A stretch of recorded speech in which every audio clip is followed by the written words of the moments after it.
Assalamualaikum warahmatullahi wabarakatuh. Perkenalkan, nama saya Mela Heliatus Sariroh, mahasiswa dari Prodi D3 Keperawatan Universitas Muhammadiyah Jember. Di sini saya memiliki tugas Pancasila, yakni disuruh membuat artikel oleh dosen saya. Artikel yang bertemakan urgensi Pancasila. Di sini saya mengusung judul Tantangan Pemuda dalam Menerapkan Pancasila pada Era Globalisasi. Kenapa saya memilih judul ini? Karena banyaknya pemuda zaman sekarang yang tidak menerapkan Pancasila, apalagi di era sekarang, era globalisasi. Nah, mari kita ulas lebih lengkap. Seperti apa sih tantangan pemuda dan apa sih globalisasi itu? Di sini artikel saya terdiri dari abstrak, pendahuluan, pembahasan, dan sebagainya. Mulai dari abstrak di sini, artikel saya berisikan tentang pengertian globalisasi dan apa sih pengaruh-pengaruh globalisasi, tujuan dari pembentukannya pendidikan Pancasila untuk para pemuda. Di sini pengertian globalisasi. Globalisasi memiliki arti universal atau mendunia. Globalisasi memiliki dampak baik dan buruk ya, seperti yang sudah kita ketahui. Terus di sini juga pengaruh globalisasi bagi pemuda. Karena pemuda yang mudah terpengaruh atau terjerumus ke dalam globalisasi ini. Sedangkan perlu kita tahu bahwa pemuda itu adalah pemegang kemajuan bangsa Indonesia di masa yang akan datang. Lalu pendahuluan. Pendahuluan di sini berisi tentang mengakarnya globalisasi di kehidupan sehari yang kadang-kadang tidak kita sadari. Lalu juga tentang beruntungnya kita sebagai masyarakat Indonesia memiliki Pancasila sebagai dasar pandangan hidup dan batasan-batasan ketika kita bertindak. Lalu di sini juga terdapat tujuan-tujuan dari pendidikan Pancasila bagi pemuda. Agar apa? Di sini tertulis agar pemuda dapat menerapkan atau mempraktekkan nilai-nilai Pancasila di kehidupan sehari-harinya dan diharapkan Pancasila berada di hati seluruh para pemuda Indonesia agar landasan ketika mereka berpikir dan berpijak selalu menggunakan nilai-nilai Pancasila. Di sini lanjutnya ada metode penelitian. Metode penelitian di sini terdapat cara-cara kita mengumpulkan data, penulisannya sesuai karya ilmiah, sesuai pemahaman dan penghayatan dari saya sebagai penulis. Juga di sini saya menulis ini bertujuan agar dapat menggambarkan, melukiskan, menjelaskan, dan menjawab secara lebih rinci masalah dan mempelajari lebih maksimal lagi dalam penerapan nilai-nilai Pancasila. Di sini juga adanya ketentuan-ketentuan yang mengatur tentang pendidikan Pancasila agar Pancasila ini bisa kita pahami sebagai pemuda begitu. Agar kita lebih menghayati pelajaran Pancasila dan menerapkan Pancasila dalam kehidupan sehari-hari. Lanjut ke pembahasan, oke? Di sini ada pembahasan pertama. Sebentar. Pembahasan di sini pertama berisi tentang pengertian Pancasila dan fungsi dan kedudukan Pancasila. Di sini pengertian Pancasila itu berisikan Pancasila sebagai ideologi dan pedoman dalam bernegara. Secara etimologis, arti Pancasila sendiri berasal dari bahasa Sanskerta, yakni terdiri dari dua kata, panca dan juga sila. Panca berarti 5, sila berarti dasar. Jadi Pancasila ini 5 dasar begitu. Nah, Pancasila memiliki beberapa fungsi dan kedudukan. Pancasila sebagai jiwa bangsa Indonesia, Pancasila sebagai kepribadian bangsa, Pancasila sebagai pandangan hidup bangsa, Pancasila sebagai dasar negara, Pancasila sebagai sumber dari segala sumber hukum Republik Indonesia, Pancasila sebagai janji bangsa, dan Pancasila sebagai cita-cita dan tujuan bangsa Indonesia. Di sini lanjut ke paragraf kedua. Di sini terdapat pentingnya kita sebagai masyarakat Indonesia untuk menerapkan Pancasila, karena Pancasila di sini sudah terancam gitu karena adanya globalisasi begitu. Di sini kita harus mendalami dan memahami, menghayati dan akan nilai-nilai Pancasila tersebut agar Pancasila ini selalu melekat dalam hati kita.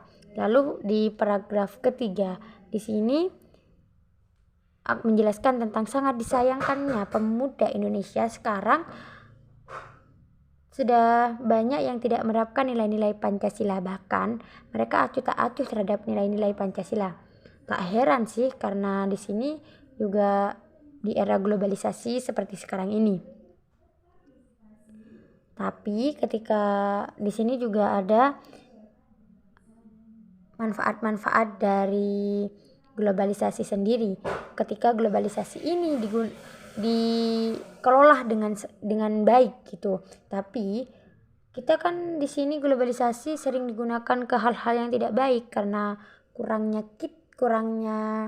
pembelajaran pada kita. Nah, lalu di paragraf keempat di sini terdapat di paragraf keempat ini hendaknya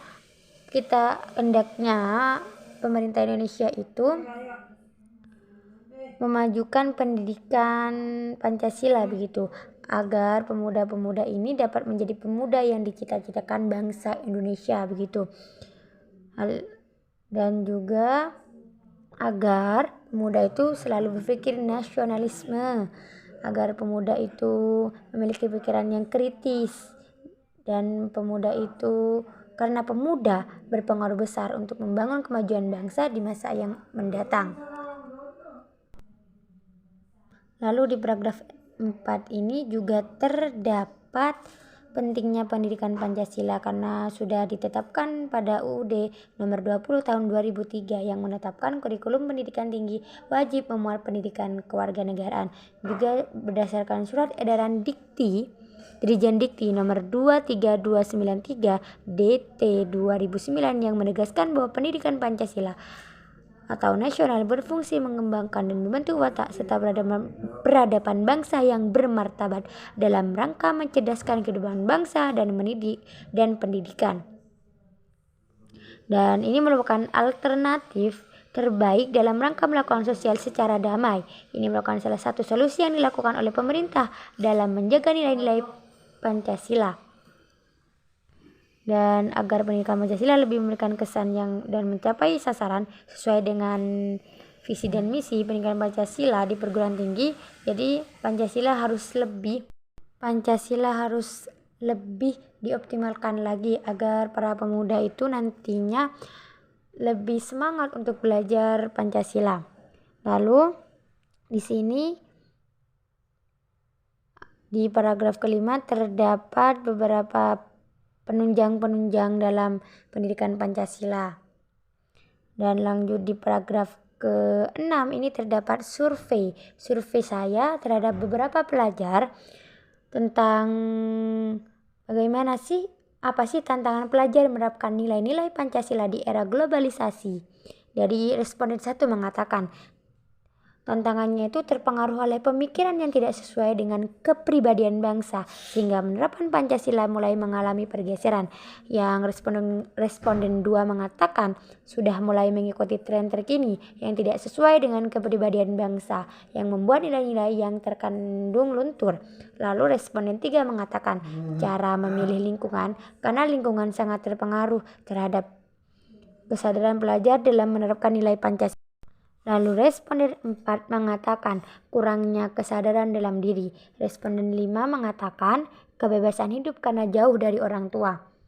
Lalu responden 6 mengatakan karena adanya zaman modern yang semua dapat diakses sehingga sembarang hal bisa masuk tanpa disaring, dan budaya asing yang masuk tidak sesuai dengan bangsa Indonesia sehingga menyebabkan pudarnya nilai-nilai Pancasila.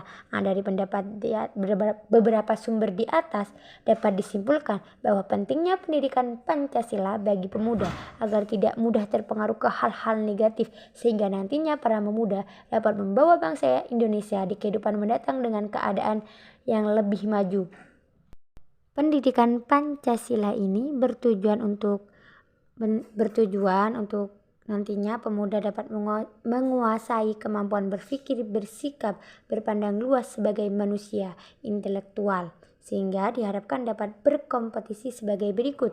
1. Mengantarkan mahasiswa memiliki kemampuan untuk mengambil sikap yang bertanggung jawab sesuai dengan hati nurani, mengantarkan mahasiswa memiliki kemampuan menggali masalah hidup dan kesejahteraan serta cara-cara pemecahannya. Lalu yang ketiga, mengantarkan mahasiswa mampu mengenali perubahan-perubahan dan perkembangan ilmu pengetahuan, teknologi, dan seni. Juga agar mahasiswa memiliki kemampuan untuk memaknai peristiwa atau sejarah dan nilai-nilai budaya bangsa untuk menggalang persatuan Indonesia. Tujuannya, artikel ini ditulis adalah menjelaskan strategi membangun pemuda yang berkarakter dan beretika Pancasila dalam era globalisasi. Pentingnya memahami nilai-nilai Pancasila dalam dalam kehidupan sehari-hari yang menjadi suatu kebiasaan dan perlu disadari bahwa membangun kepribadian bangsa sesuai nilai-nilai Pancasila bukan merupakan tindakan yang sederhana dan mudah dilaksanakan. Lalu di sini terdapat daftar pustaka. Jadi dari mana referensi-referensi yang saya buat ini terdapat di daftar pustaka ini. Sekian dari artikel saya. Mohon maaf apabila banyak salah kata karena saya masih mahasiswa baru dan ini adalah artikel pertama yang saya buat. Sebelum saya mengakhiri video ini, saya sangat berterima kasih kepada dosen pengampu Pancasila yakni Bu Aulia, karena berkat adanya tugas ini saya lebih banyak membaca beberapa jurnal pengetahuan tentang Pancasila, sehingga saya di sini kan sebagai pemuda lebih sadar tentang bagaimana sih Pancasila di pemuda, dan di sini saya lebih banyak kosakata karena adanya tugas ini membuat saya lebih banyak membaca. Terima kasih. Sekian dari saya. Mohon maaf apabila salah kata dan saya sangat mengharapkan adanya saran.